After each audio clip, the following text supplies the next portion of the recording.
किसी से नफरत करने वाला व्यक्ति बड़ा होता है या सबसे प्रेम करने वाला व्यक्ति बड़ा होता है? नफरत वाला बड़ा होता है या प्रेम वाला? इसलिए प्रेम करना सीखिए, नफरत नहीं, सबसे आपस में प्रेम करो। इंसानियत भगवान कैसे खुश होंगे, क्योंकि ना जाने किस रूप में नारायण मिल जाएं। आप जिनसे नफरत करते हैं हो सकता उसी रूप में भगवान आ जाएं आपके द्वार पर। इसलिए सबसे प्रेम करो। मैं आपसे प्रेम करूंगा तो मैं श्रेष्ठ बनूंगा, मैं आपसे नफरत करने लग जाऊं तो मेरा नफरत करने से लाभ क्या है ये बताओ? मैं आपसे क्यों ईर्ष्या करूं, क्यों नफरत करूं? आपने मेरा बिगाड़ा क्या है? और कोई बिगाड़ा भी हो तो वो उसके संस्कार हैं, हम नफरत फिर भी ना करें, ये हमारे संस्कार होने चाहिए। तो यदि हमें प्रेम, यदि हिंदुस्तान को जोड़ना है तो जातियां तो व्यवस्था के लिए बनाई गई थी, पर जातवाद नहीं होना चाहिए। क्या नहीं होना चाहिए? जातवाद। आप अपने घर में काम वाली जो बाई आती है, आप उससे कैसी बात करती हो? भैया, उससे अच्छे से बात करना चाहिए कि डांट करके के गालियां देकर? कैसे? वो भी इंसान हैं तुम्हारी तरह और हमारी तरह। देखो, इंसान अमीर गरीब नहीं होता, हालात अमीर गरीब बना देते हैं। आज आप इस तरफ हैं, वो उस तरफ है, समय का ऐसा चक्र चल सकता है कि वो इस तरफ आ जाए और आप उस तरफ चले जाएं। इसलिए अमीरी किसी के बाप की बफौती नहीं होती, दिन सबके बदलते हैं। इसलिए इंसानों को इंसानों की इज्जत करना चाहिए।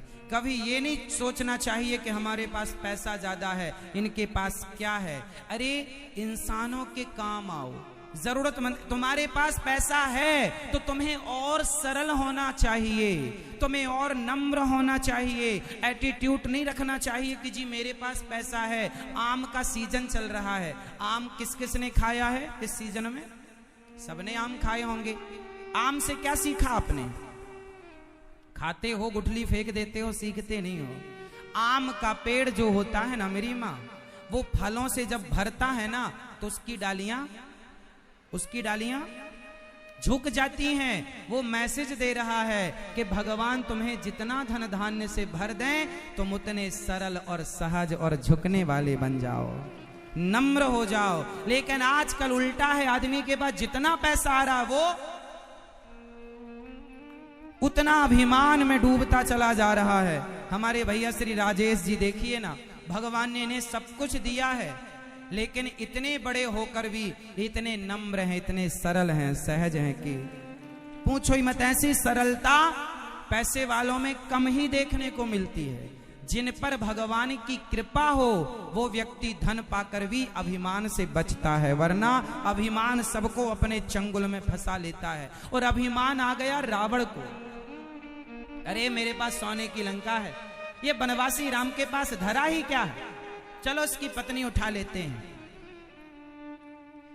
रावण ने अपने आप को पैसे वाला मानकर, राम को सामान्य व्यक्ति मानकर उनके साथ गलत व्यवहार किया। आप अमीर हैं, अच्छी बात, लेकिन अमीर हैं इसका मतलब ये नहीं कि गरीबों पर तुम जुल्म करोगे, अत्याचार करोगे। हाँ, लिख लेना, मैंने देखा है जिन अमीरों ने गरीबों पर अत्याचार किया, देखते देखते वो अमीर से ऐसे गरीब हुए कि उनके पास खाने को रोटियां ना रही। मैंने देखा है, मैंने समय बहुत देखा, मैंने जीवन में अनुभव बहुत पाया, मैंने अच्छे अच्छे लोगों को देखा, धन्ना सेठों को देखा, पर जब पैसा था सीधे मुंह बात नहीं करते थे। अभिमान इतना था कि तुम्हें धूल में मिलाने की बात किया करते थे, तुम्हारी औकात क्या है, ऐसी बात करते थे। लेकिन समय ने उन्हें ही धूल में मिला दिया। इसलिए धन आए तो और जिम्मेदार हो जाना। हे विधाता, आपने मुझे दिया है तो जरूर किसी उद्देश्य के लिए दिया है। धन आवे तो धर्म से जोड़िएगा, अच्छे कार्य कीजिएगा, परोपकार कीजिएगा, सेवा कीजिएगा, जरूरतमंदों की, गरीबों की, दीन दुखियों की, क्योंकि समय सदा एक सा नहीं रहेगा। आज आपके पास बहुत पैसा है, आप मुझे लिखकर दे सकते हैं कि आज के 10 साल बाद भी इतना रहेगा? आप मुझे लिखकर दे सकते हैं कि 20 साल बाद भी इतना रहेगा? लिखकर दे सकते हैं कि 5 साल बाद भी इतना रहेगा? नहीं, लेकिन मैं आपको लिखकर दे सकता हूं कि यदि आपने अपने धन का सदुपयोग किया है तो आज के 100 साल बाद भी आपकी आने वाली पीढ़ी के पास इससे ज्यादा पैसा होगा, क्योंकि आपने उसका दुरुपयोग नहीं किया। सदुपयोग किया है तो मैं लिख के गारंटी लेता हूं, और आपने दुरुपयोग किया है तो दुरुपयोग जो करता है अपने धन का, अधिक से अधिक बेईमान आदमी का 10 साल धन चलता है। इसलिए बचिए हर बेईमानी से, और जितना धन दें भगवान उतने क्या बनना है आपको? जोर से जो मेरी मां बोलो, सरल। क्या बनेंगे?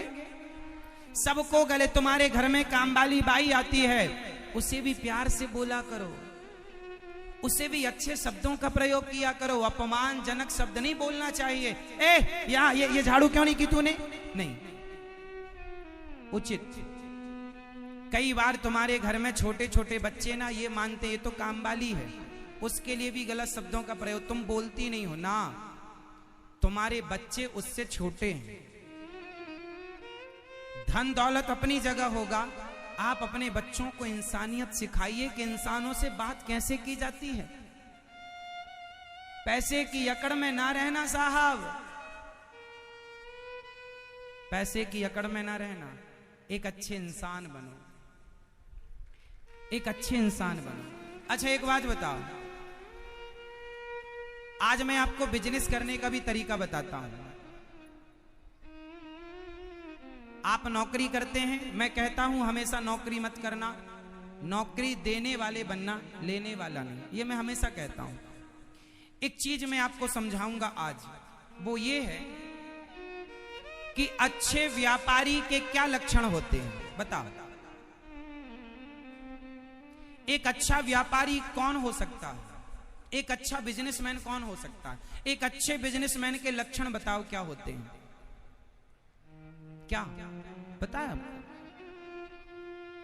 जिसे अच्छा व्यापारी बनना हो, जिसे अच्छा बिजनेसमैन बनना हो, वो पहली बात याद रखे कि जो अच्छा व्यापारी होगा उसे अच्छा व्यवहारी बनना पड़ेगा। जिसका व्यवहार अच्छा है उसका व्यापार, जिसका जोर से, जिसका व्यवहार अच्छा, जिसका व्यवहार गुड, जिसका व्यवहार अच्छा उसका व्यापार अच्छा, जिसका व्यवहार बिगड़ा व्यापार बिगड़ा। इसलिए बच्चे आगे चल के सफल होंगे, उस सफलता में भी उसका व्यवहार मायने रखेगा। इसलिए बच्चों को अच्छा व्यवहारी बनाओ कि बेटा अपने से बड़ों से व्यवहार कैसे करना चाहिए, बात करने का तरीका समझाओ बच्चों को, बेटा अपने से बड़ों से कैसे बात की जाती है।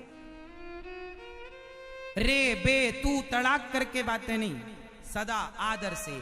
आपसे छोटा भी क्यों ना हो लेकिन आप उसका भी आदर कीजिए। आदर करने से, सम्मान देने से सम्मान प्राप्त होता है। यदि आपने सम्मान नहीं दिया किसी को तो वो आपको सम्मान, सिंपल है ना, फंडे हैं व्यवहार के, शिष्टाचार है ये सब। यदि आपने मुझे सम्मान दिया तो मैं भी आपको दूंगा। आपने अपमान किया है तो भले मैं अपमान ना करूं पर सम्मान की उम्मीद मत रखिएगा। क्यों जी? सही है।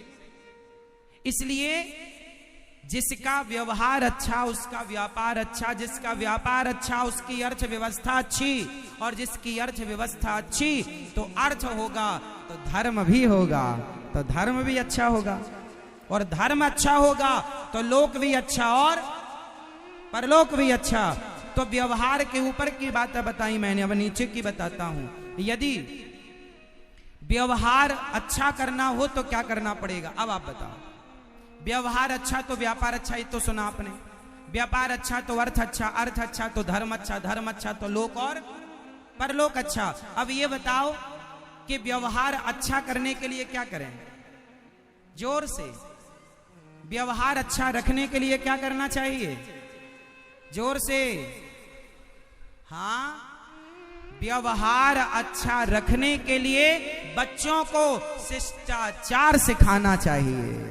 बच्चों को सत्संग कराओ, शिष्टाचार का ज्ञान दो, तो शिष्टाचार होगा तो व्यवहार होगा। शिष्टाचार के लिए क्या करना पड़ेगा? घर का वातावरण। हाँ, इंद्र भी अपने मूड में आ रहे हैं अब।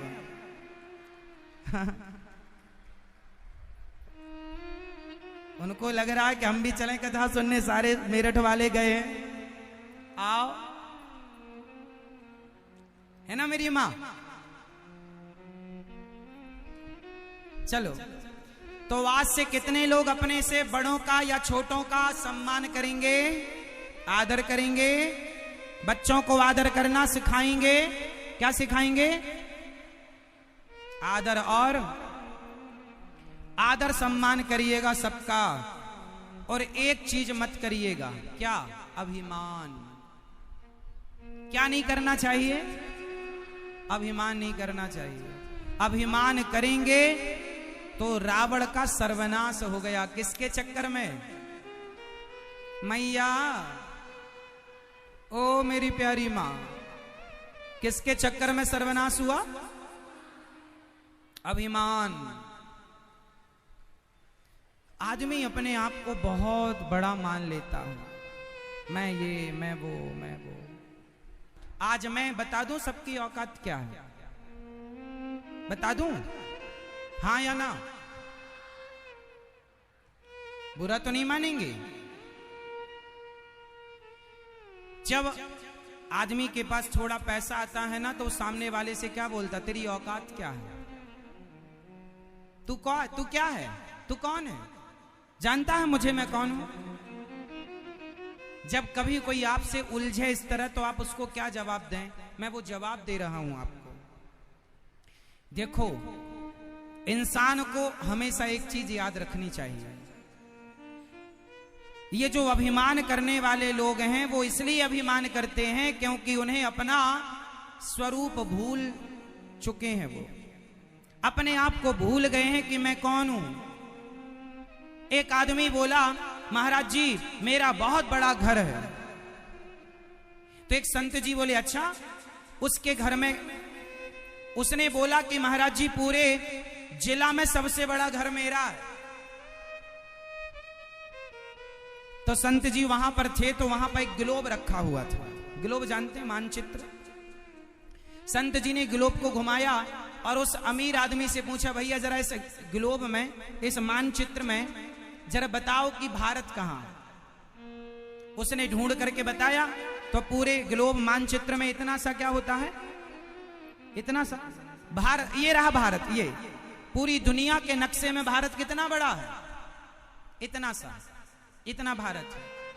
अब भारत इतना है, तो पूछा संत जी ने, भैया जरा बताओ इस भारत में तुम्हारा राज्य कहां है? अब उसने राज्य ढूंढा उस भारत। राज्य ये रहा, ये यूपी। ये रहा, ये यूपी। यूपी। अब यूपी में जरा ढूंढो तुम्हारा जिला कहां है? तुम्हारा जिला? उसने ढूंढा तो कहीं एक बिंदी रखी थी, हल्का सा नाम लिखा था, बारीक। जिला लिखा हुआ था मेरठ। अब मेरठ तो मिल गया मैप में। अब संत जी ने कहा, चल बता अब तेरा घर कहां है, इसमें जरा मुझे दिखा। इसमें तुम्हारा घर कहां है? दुनिया के नक्शे में हमारी तुम्हारी हैसियत क्या है? दुनिया में आप और हम कितने बड़े हैं? इसलिए ये अभिमान मत रखो कि मैं कुछ हूं। हमेशा ये भाव रखो कि हे प्रभु, जो कुछ हमारे पास है वो आपकी दी गई जिम्मेदारी है, हम उसे निभा रहे हैं। बस हमारा अपना कुछ नहीं है। जो है प्रभु आपका दिया प्रसाद है।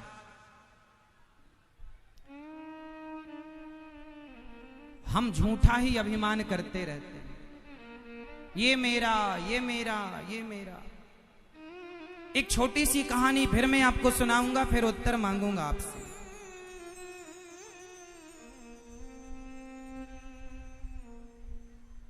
अच्छा ये बताओ, आपके घर में आप कितने लोगों का पालन पोषण करते हैं? आप कितने लोगों को खवाते हैं?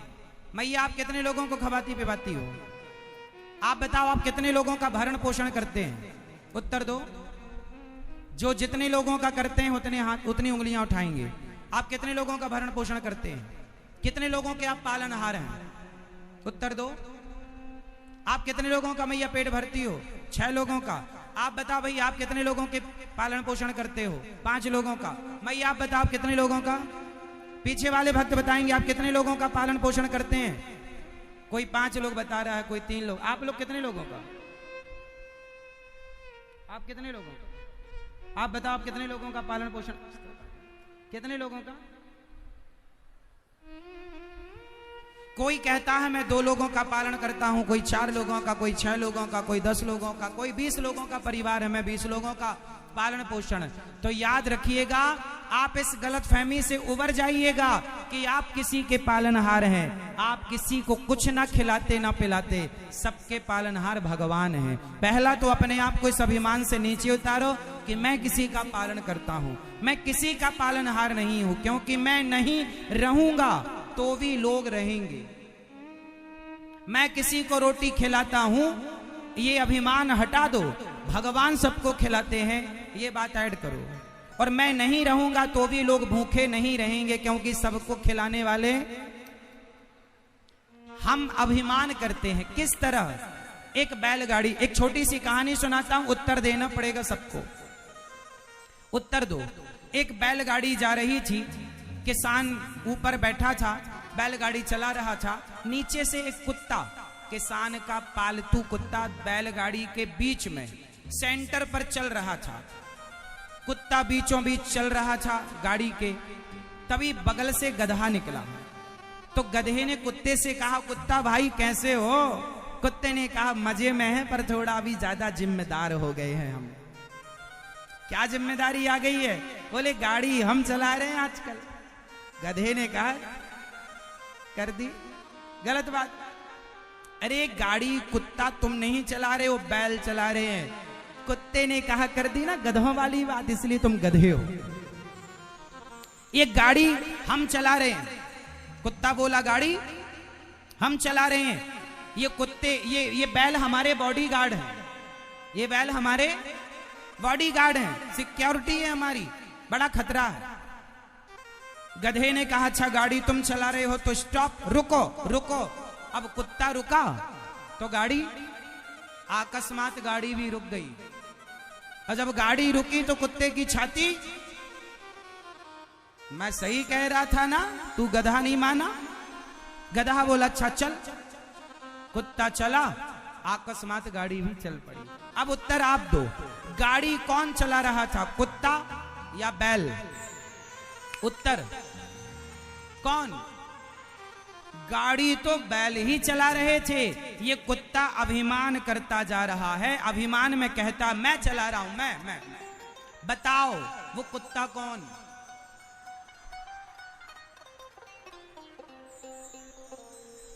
सबकी गाड़ी चलाने वाले भगवान हैं, और हम उस कुत्ते की तरह झूठा अभिमान करते हैं। मैंने ये किया, मैंने वो किया, मैं ना होता तो ये ना होता, ना साहब तुम ना होते तो भी ये होता, क्योंकि कराने वाला तो कोई और है। इसलिए आप ये मत कहो कि मैं करता हूं, नहीं। हे प्रभु आप करते हैं, मैं निमित्त हूं। भगवान मेरे से करा रहे हैं, भगवान मेरे से करा रहे हैं। तो आप कभी अभिमान करके ये ना कहें कि मैं करता हूं, कुत्ते की तरह मैंने ये किया, मैं चला रहा हूं। सबकी गाड़ी कौन चला रहा है? जोर से, सबकी गाड़ी चलाने वाले। और हम किसकी तरह अभिमान करते हैं?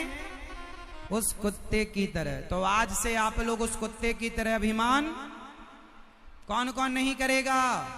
जो नहीं करते थे वो भी हाथ उठाएंगे, और जो नहीं करेंगे वो भी हाथ उठाएंगे। अभिमान से बचो, और जो है भगवान की कृपा मानो। तो आज से कितने लोग इस अभिमान से बचेंगे और अपने आप को सदा भगवान का दास मानेंगे। नाथ सकल संपदा तुम्हारी, मैं सेवक समेत सुत नारी। ये चौपाई आपको याद करनी है और रोज सवेरे बोला करो, मेरे संग गाओ। नाथ सकल संपदा तुम्हारी, नाथ सकल संपदा तुम्हारी। क्या मतलब हुआ इस चौपाई का? नाथ सकल संपदा तुम्हारी, क्या मतलब हुआ? अर्थ बताओ। हे नाथ, ये सारी संपदा, ये सब कुछ नाथ सकल संपदा तुम्हारी, मैं सेवक समेत सुत नारी, मैं सेवक समेत सुत नारी, मैं सेवक समेत सुत नारी। मैं सेवक आपका प्रभु, बेटा परिवार सहित मैं आपका हूं। अभिमान ना करना।